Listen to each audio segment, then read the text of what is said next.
Hi guys, welcome to Kristen and Katie Read. I'm Kristen. I'm Katie. And we like to Read.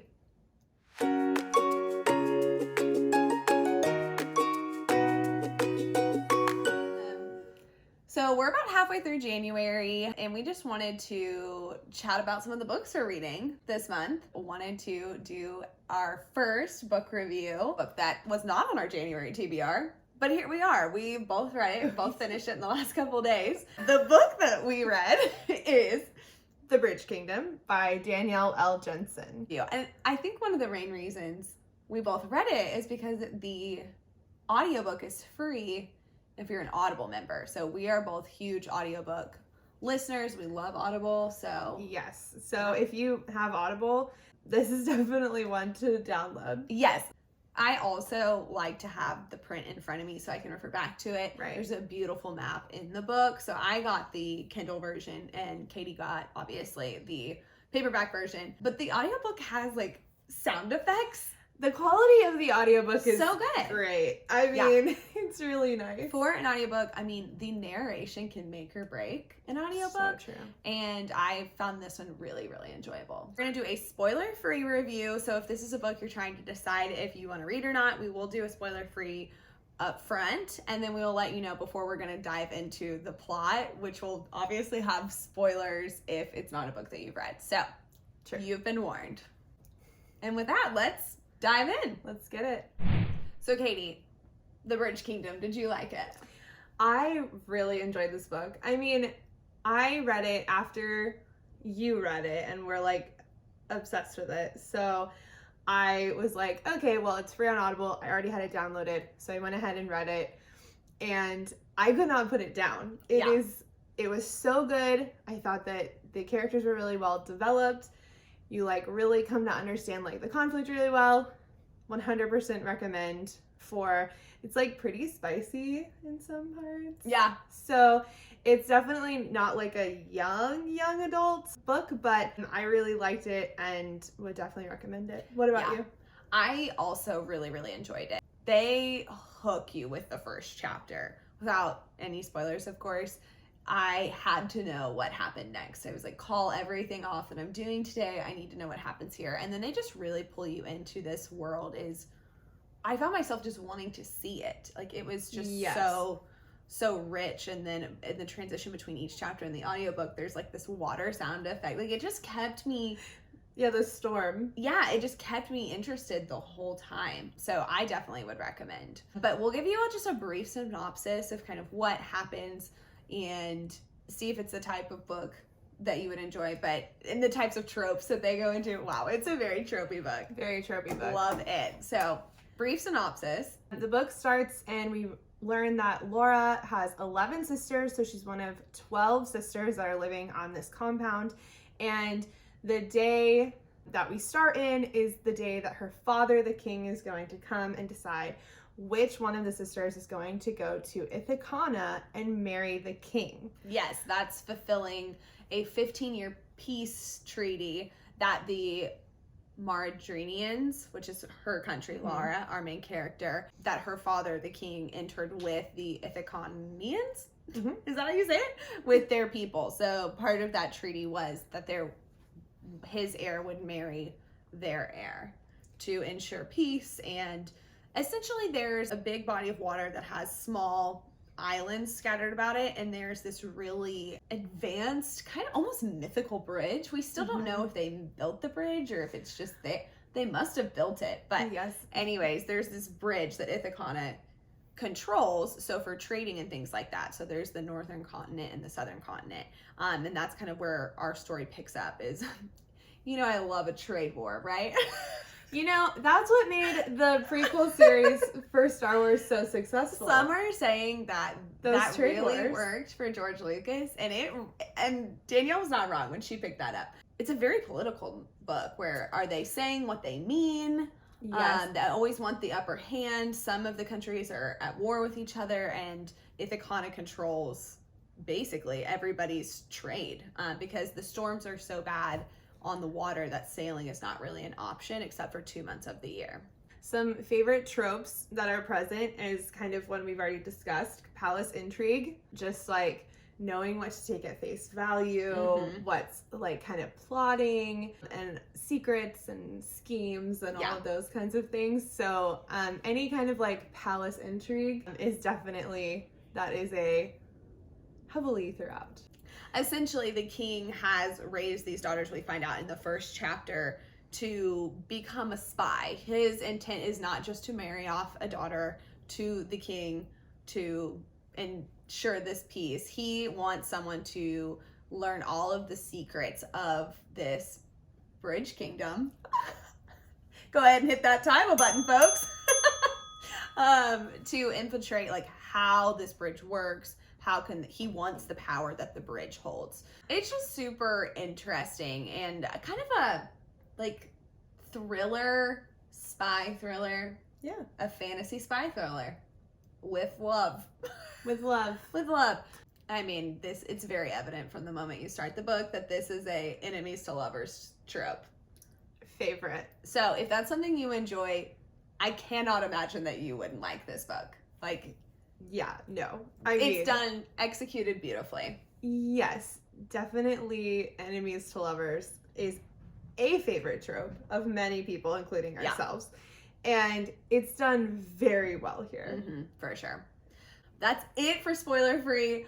We are diving in to major plot points here, folks, because we need to talk about it with you. We need to know what you're thinking. Where's the story going? So, see you guys later.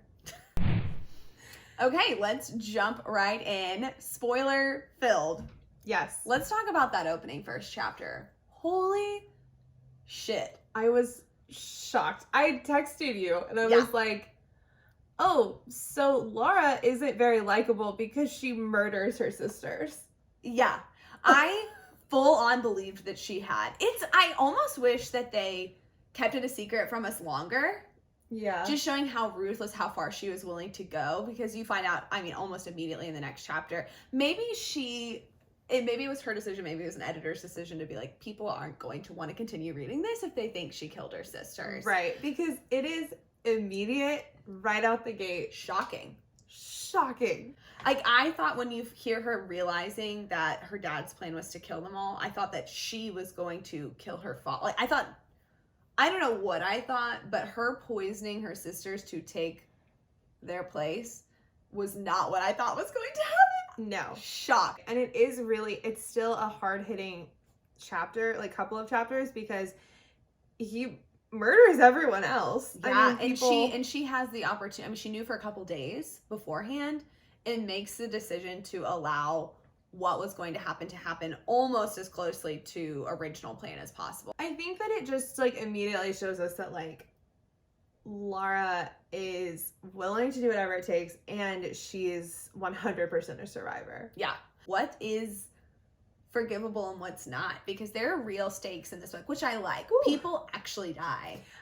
I was just gonna say that. Like, if the stakes aren't super defined or very real, then it's hard to invest in like how dangerous a plot can really be.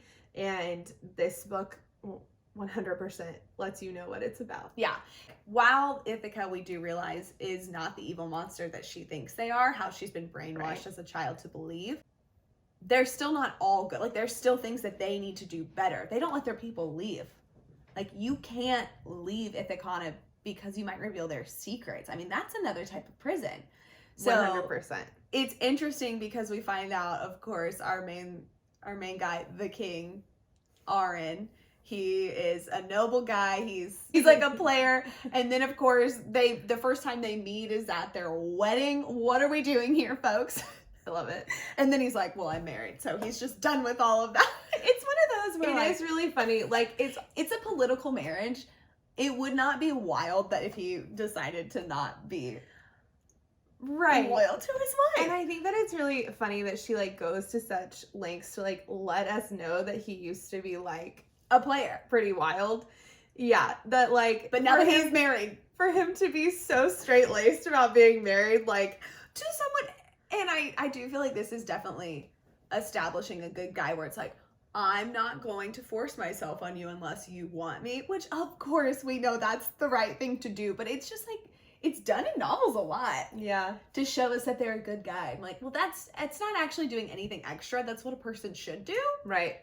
But I get it. In these times, most marriages, they probably would have been forced to consummate the marriage. Right. To put it in just the worst terms possible. But you brought up a good point. It's very like Tyrion Sansa, where he's like, I'm not going to touch you. And then Tyrion never does, whereas Arryn definitely does. Arryn does. And for any of you Blood of Ash, what is the book called? For anyone who is a From Blood and Ash fan, you might know Jennifer L. Armentrout. Her novel. And all I heard about this book was that it's so steamy. Poppy and Hawke are like hooking up in the first couple chapters, and you're like, oh my gosh, this is about to be the spiciest novel. Then you face several 100-page drought. Bridge Kingdom does that to you as well. 100%. You like think that it's getting really hot and heavy. Whatever. I mean, the first time they make out, she's naked. In his room, naked after drugging him. She looks like the Predator in that scene. Yeah. I do love that she has to put it on her lips. It's like Poison Ivy in Batman. Yes. She like puts the poison that's going to knock her out on her lips and then mounts him, and they're like making out to get the drugs back on him so he falls back asleep because she's sleuthing in his room. So wild. Like he touches her naked body and she immediately likes it. Arryn, our boy, we don't know what he's got going on, but she's picking it up. She definitely is. So that's questionable. I get it in a life or death situation. It's like, I gotta do something. Right. Like we've already established she's a survivor. Yes. However, I find it so shocking. She never tells him later. Whenever they... That is wild. Yes. So she, of course, learns a bunch of the secrets of the island. She hides that she's this obviously very skilled spy assassin, can hold her own. She tries to play this like naive wife that's just been sent here so that she can learn their secrets and put up little markings for her people. Her whole goal is to get a letter with the secrets of the bridge back to her father so that they can take the bridge. She thinks that this is the right thing to do because their people are starving, and if they have control of the bridge, she believes that while her father is evil and a monster, this would save her people. That is always that's what roots her goal is to save her people. And for her, that means no limits at the cost of the Ithacanians.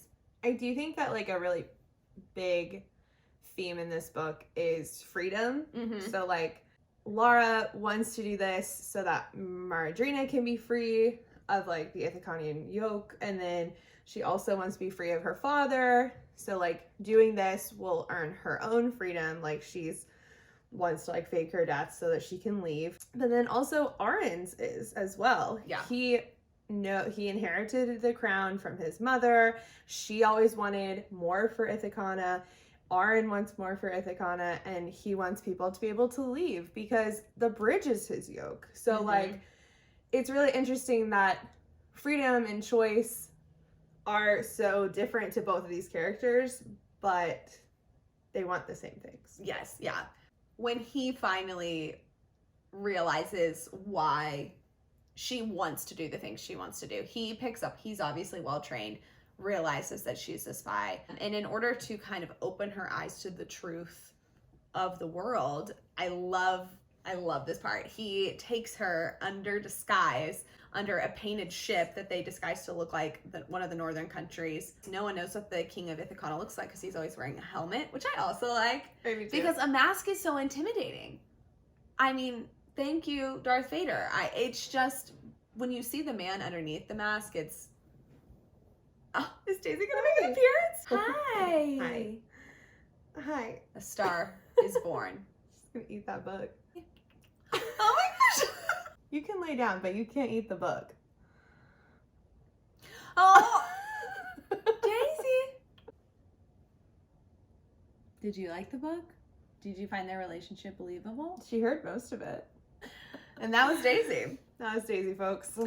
So when they go back to her home country, Arryn's intent is to show her that the people, her people that she's trying to save, are impoverished and in this situation because of her father. He has enough money, and the kingdom has enough income and trade to support their people. And it's devastating to her. Everything she knew to be true is just crushes her. And she realizes in that moment that this plot to save her people, even if she does give her father the bridge, won't. He will just use that to make himself more wealthy, to fund his war with the southern continent. Valhalla. What is it? Valcutta. Valcutta. I almost said like Valhalla. Like, Yeah. I really like their trip to Marandrina. I really like the bartender, who we learn, again, one of Aron's ex-lovers. My God. Love her. The man got around. She's also, yeah, she's funny. Yeah. I love the bar scene. So fun. I love the escape. Yes. Her father, okay, wow, I just almost totally glossed over. When they go to Marandrina and she realizes all of this, she's like, okay, so not only have I sort of undermined the Ithacanian people, I've marked the doors and I've sabotaged a letter that's going to get back to my father. She's so mad she wants to go kill her dad. Wow, love a good assassin story. Love some family drama. So she breaks away from the inn one night and runs to the palace, and we actually get this from Aron's perspective. He thinks that she's running back to turn on them, where he's hoping at this point that she's chosen to be with him, because let's be honest, he's in love with her at this point. Clearly. And she gets all the way to the doors, and he knocks his arrow and almost shoots her. Oh it's my God. such high, intense drama, and she turns around and leaves, decides not to. I think because she knows that won't actually solve any of the problems. She's like, I gotta get back, gotta destroy those letters. It's a bad look. Yes, have to destroy the letters. She's written the letters at that point, right? Yes. Whenever Aron is like, realizes he isn't going to have to kill her. Yeah. And is just like so emotional about it. So then they have to escape what is the guy's name that's like The magpie. The magpie. Saren. Yeah. Saren knows. Saren is really creepy. He's the master of secrets, yes, basically, for Marandrina.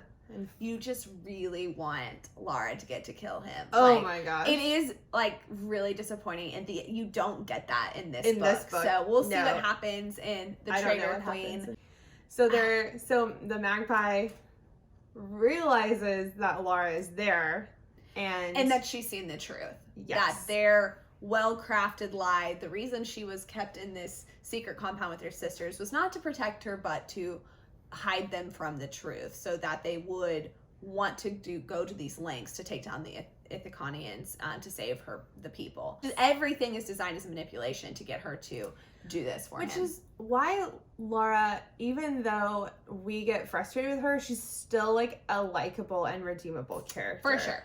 Because whenever she like remembers back on her time in the compound, it is like they were tortured and beaten and starved. Mind games. It's not shocking that all while like telling them that this is only happening because of Ithacon. So she's picked Aron. She now knows it was all for naught. She doesn't want to give her father the power of the bridge. Decides she's not going to tell Aron about her various plots to take them down. She doesn't want to tell him that she sabotaged all of his stationery, because she made that choice after they've been together. And I think she felt like she'd already realized he wasn't a bad guy, but still wanted to save her people, and was like, I'm still going to pick my people over them. Even realizing Aron isn't this evil traitor that her father portrayed him to be, she still makes the decision to betray him, and she thinks that would be too much to come back from, which I feel like he wouldn't take her back from anything. Right. It's very thin. Oh, sure, I'll buy it because that's the only way the rest of the novel plays out, but it's really difficult. It's just, I believe he would have forgiven her. I do too. But she was scared. He had basically been like, I know you're a spy, but I still want to be with you. Yeah, and she had to be like, oh, this is like super tenuous. This is a very like tension-filled time. Mm-hmm. So I get it. It's really frustrating that she decides to just do the letters even after that and then not tell him. It's a wild look. So she's like, okay, I'll just destroy the evidence. It'll be fine. And this is a big plot point.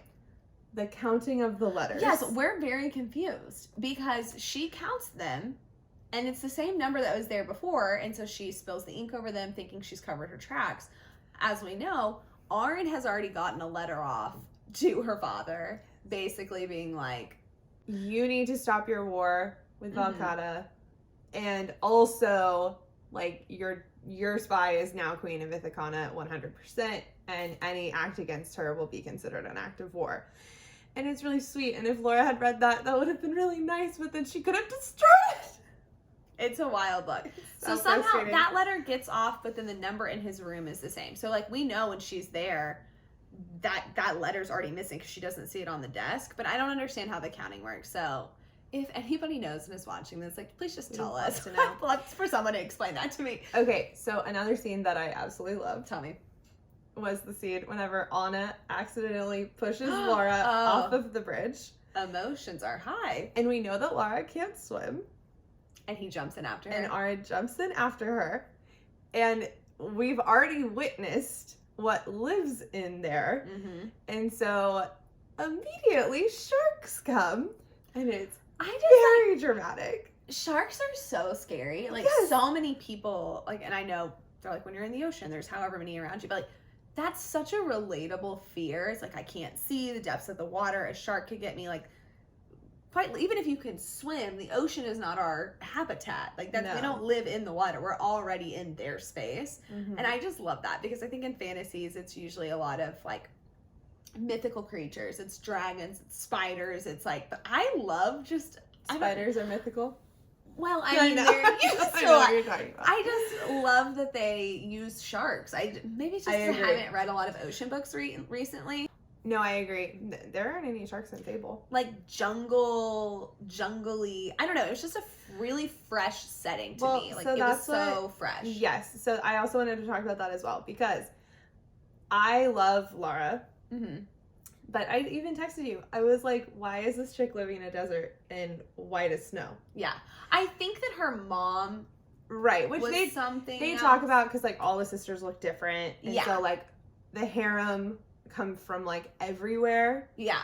Basically. So her mom like, the most beautiful women from everywhere. Her mom had to have been like white hair blonde, right? Like, because I don't think the king is. I think the Marjorie's, I don't know their ethnicity. Yeah. It is confusing that she's blonde. It's just so wild. Like, whenever you're just, like, dropped into a desert, and then it's, like, my honey blonde hair. You're like, not typically what you see from desert characters. The red I also don't desert. know, like, Arryn, you can't see him on this cover. Because he has, like, I think he's another ethnicity. Kind of tan. Yeah, so it's not really... I wish I knew more about, and I think we will get this because there's obviously a sequel to this one, The Traitor Queen, and then there's 2 announced follow-up novels as well as a 5th. We know what the 4th and the 5th one are, the 3rd and the 4th one are going to be about. We don't know what the 5th one's about. I just want to know more about the world. Yes, beginning it's desert.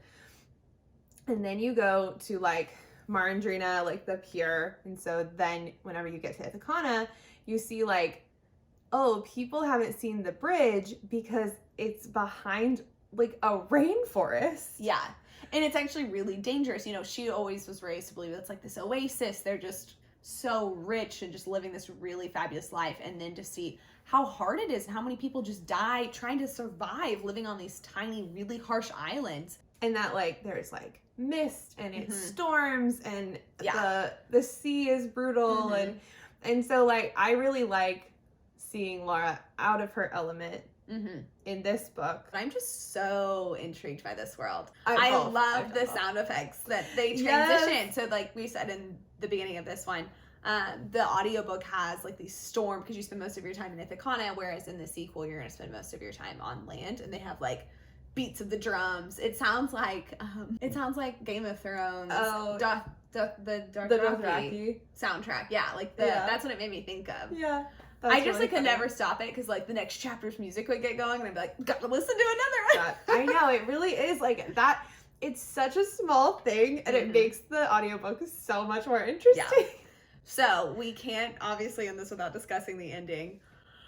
Heartbreak. You know it's coming. Talking about an unforgivable line. I mean, I was so worried. I didn't want to get to the end of this book. Yeah. I really love when they go to their main city island. No one knows it exists. It's the best, well-kept secret, Aaron Hall. And it's a volcano, and you have to, like, sneak in. I love when they go there. And this is really, I mean, the calm before the storm. This is where we get to see what could have been if she hadn't written these letters, their life, how he provides for his people. She really falls in love with the people. He teaches her to swim. It's so beautiful. I know, and I love that they have so long. Yeah, they spend a long time They there. spend so long The rest together. of storm season. Yes. It's like we get to see over a year of her living there. Yeah, it's like El Dorado. That's what it reminds me of. Yeah, that's It's so just true. so great. And then he leaves to, just the normal, the storms are over, gotta go back, and she's still there when she hears the horn. And that all of the horns are like going. Yes, and Laura quickly realizes, this is my doing. They found the letter. And when Aaron realizes that she betrayed him, it's really tough because he's like, she tries to tell him, no, I decided not to. I don't know how this happened. Like, trust me. And he now doesn't know if anything she's ever said to him is the truth, which is just so, because he just was so convinced that she was on his side. And we know that she is at that point, but you can't blame him for not believing her. No, and I love that she, like, makes us think that Mary Lynn is the Good. sweetest. Like, Yeah. she did What a what she twist. did to save Mary Lynn. I did not see the Mary Lynn spin coming. No. When Mary Lynn shows up and is like, yeah, you think I didn't know Dad was going to kill all of you guys? I was like, oh my God. Yeah. She's ruthless. That she knew the plan. Yeah. And she was okay with it. Well, which makes sense because she was Saren's favorite. Yep. So it totally makes sense that Saren loved Mary Lynn because she's a psychopath. So, the climax of the story, first off, I don't like that word. I had to say it at school. I never thought of that. I know. Do they giggle? No. Are we just like perverted? No. Is that what it is? No. It's just like not, I think they And don't then- like associate it. The climax. it's And it is really funny because it's like the most exciting action-packed part of a book. Oh my gosh.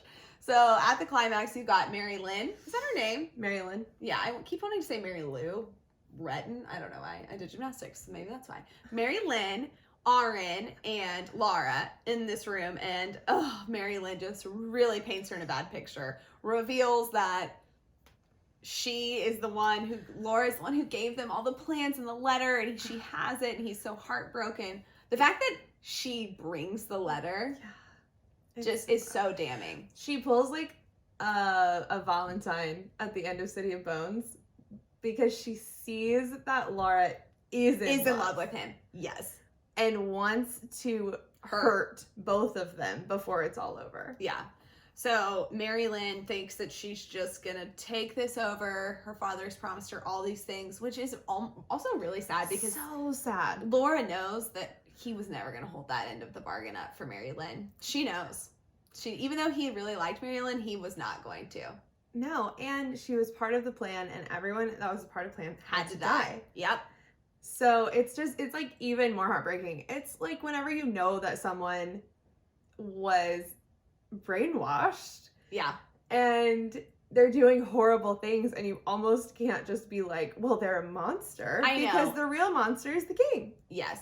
It is such good writing to make you feel something for someone that's making the wrong choices. I do love when books can do that. So that's just wild. Seeing her have to go kill Mary Lynn is like, so she did everything to save her sisters, and the fact that she does actually have to kill one of them Is devastating. very devastating. And- Obviously she was doing horrible things, like it was a Right. justified kill, but And that, heartbreaking like, for our girl. She did so much to save them. Mm-hmm. And so much. and chose not to save other people. Yeah. That we know that this was a huge moment. Yeah. So Aaron, even after learning all of this, cannot bring himself to arrest her or kill her, and tells her to leave and never come back. It's so heartbreaking. It's so heartbreaking. It's so heartbreaking. So he tells her to leave, never come back, or he'll kill her, which we know he could never do. My God, our boy is so in love with her. Her boy Orange. So Smitten. she runs away to the northern country. Herondale. Is it Herondale? I mean, that's how it sounds in the book, in the audiobook. In the Herondale. book, I think would it's have like said it more with a doll, but like in the audiobook, it's Herondale. so she's like drinking her way through.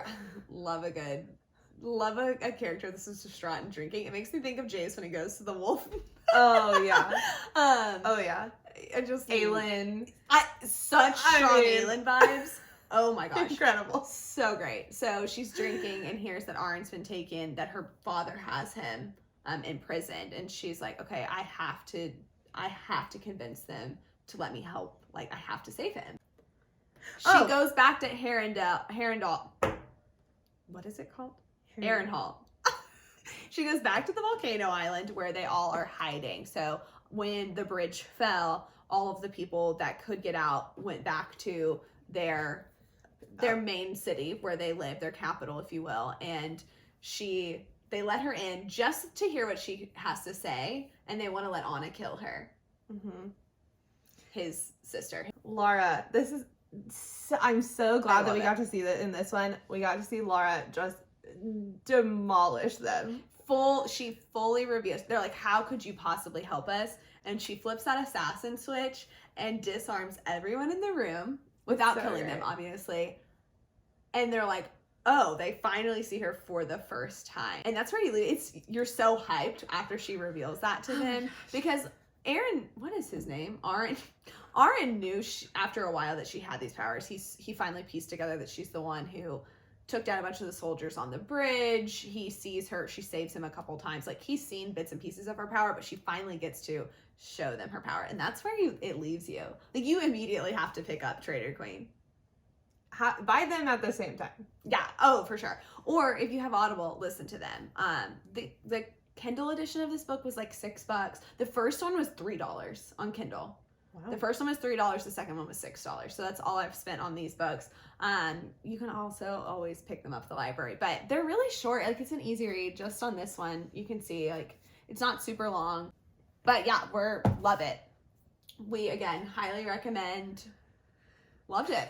Yes. And we are excited to talk about Traitor Queen. Yes. If anybody, please explain the letter situation to us. We would love some answers. How does this math not add up? How does she not know that she's missing one? Is this simple accounting error? So highly educated. Is it a simple accounting error? I need to know.